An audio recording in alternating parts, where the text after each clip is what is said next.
Industrialized countries can afford democracy, but the poor need dictatorship to become rich. Give arguments to support or oppose this assertion. So arguments అంటే వాదించడం, assertion అంటే నొక్కి చెప్పడం. So ఈ క్వశ్చన్కి అర్థం ఏంటంటే అమ్మా, ధనవంతం కావడానికి డిక్టేటర్షిప్ అవసరమా లేదా అనే విషయం చెప్పాలి. అది క్వశ్చన్కి అర్థం. సో దీనికి first assertion, arguments to support assertion అంటే వాదించడం. So dictatorship can implement significant economic reforms quickly without delay. So dictatorship అంటే ఏం తెలుసు, ఒక లీడర్ కి అన్ని పవర్స్ ఉంటాయి, మొత్తం అంతా డిక్టేటర్షిప్ ఆధీనంలో ఉంటది. Dictators has all power, there one leader has all the power and people cannot freely choose their rules are laws. అది డిక్టేటర్షిప్. సో ఇంప్లిమెంట్ అంటే ఏంటి, ప్లాన్ తయారు చేయడం. సో ప్లాన్ ని వదలడం. సిగ్నిఫికెంట్ అంటే ముఖ్యమైన. ఎకనామిక్ రిఫార్మ్స్ అంటే ఏంటి, కంట్రీస్ ఎకనామీ ఇంప్రూవ్ చేయడం. సో దేని ద్వారా, మేకింగ్ బిజినెస్ కానీ మార్కెట్స్ కానీ చేసి. ఓకేనా, డన్. ఈ పాయింట్ కి అర్థం ఏంటంటే అమ్మా, సో ఫస్ట్ మద్దతు అంటే అసర్షన్ అంటే సపోర్ట్. సో తక్షణ నిర్ణయాలు, పెట్టుబడులు, ప్రాజెక్టులు వేగంగా అమలవుతాయి యూస్ లో. ఒకే వ్యక్తి లేదా ఒక చిన్న గ్రూపు నిర్ణయాలు తీసుకోవడం వల్ల ఆర్థిక సంక్షేమ మార్పులు, ఎకనామిక్ రిఫార్మ్స్ వేగంగా అమలు చేయవచ్చు. ప్రజాస్వామ్యంలో అయితే నిర్ణయాలు, చర్చలు, యొక్క ఓట్ల బలమైన రాజకీయ ప్రతిఘటనల వల్ల ఆలస్యం అవుతాయి. డిక్టేటర్షిప్ వేగంగా నిర్ణయాలు తీసుకోవడం వల్ల పెట్టుబడులు అండ్ నిర్మాణాలు, పారిశ్రామిక ప్రాజెక్టులు త్వరగా ప్రారంభం అవుతాయి.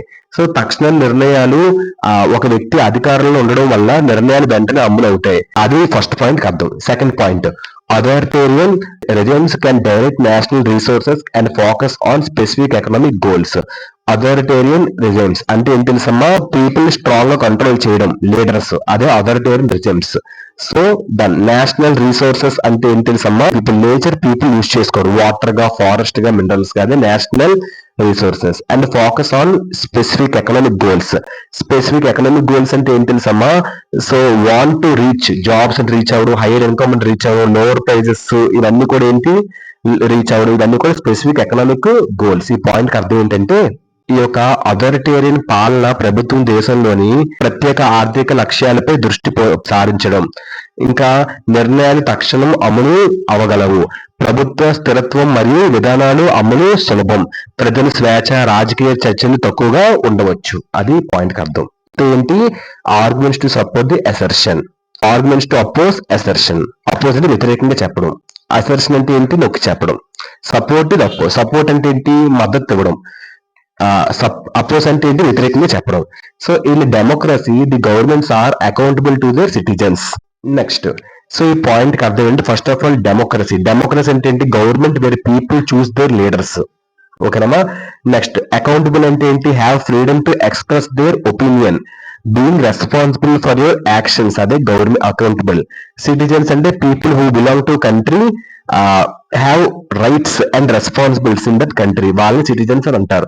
ఈ పాయింట్ కి అర్థం ఏంటి తెలుసమ్మా, ఆర్గ్యుమెంట్స్ అపోజ్ అసర్షన్ లో, ప్రజాస్వామ్యం అంటే ప్రజలు అధికారంలో ఉన్న ప్రభుత్వం, ప్రజల హక్కులు, ఓటు హక్కు, మాట్లాడే స్వేచ్ఛ, వ్యవహారాల్లో పాల్గొనడం. సో ఇంకా ప్రజలు ఎన్నికల ద్వారా ప్రభుత్వాన్ని ఎంచుకుంటారు, అధికారం ప్రజల చేత ఉంటుంది. అంటే డిక్టేటర్షిప్ తో ఎలా ఉంటది, ప్రజల చేతితో ఎలా ఉంటుంది చెప్తున్నారు. సో ఈ పాయింట్ ఇంకా ఇది చెప్పాలంటే, ప్రభుత్వం ప్రజల వల్లే ఏర్పడుతుంది మరియు ప్రజలకి హక్కులు, స్వేచ్ఛలు ఉంటాయి. ప్రజలు వారి నిర్ణయాలు, అభిప్రాయాలు, పాలనలో ఒక ఇంపార్టెన్స్ ప్రాతినిధ్యం ద్వారా ప్రభుత్వాన్ని యూజ్ చేస్తారు.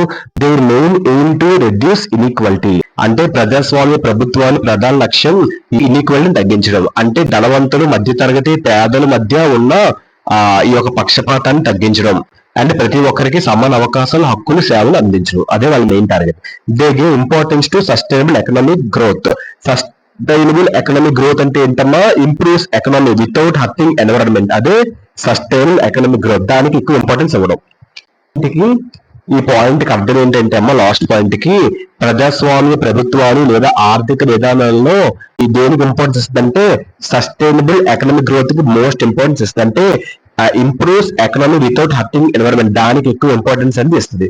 So hope you understand this answer. Thank you. Industrial countries can afford democracy, but the poor need dictatorship to become rich. Give arguments to support or oppose this assertion. Arguments to support the assertion.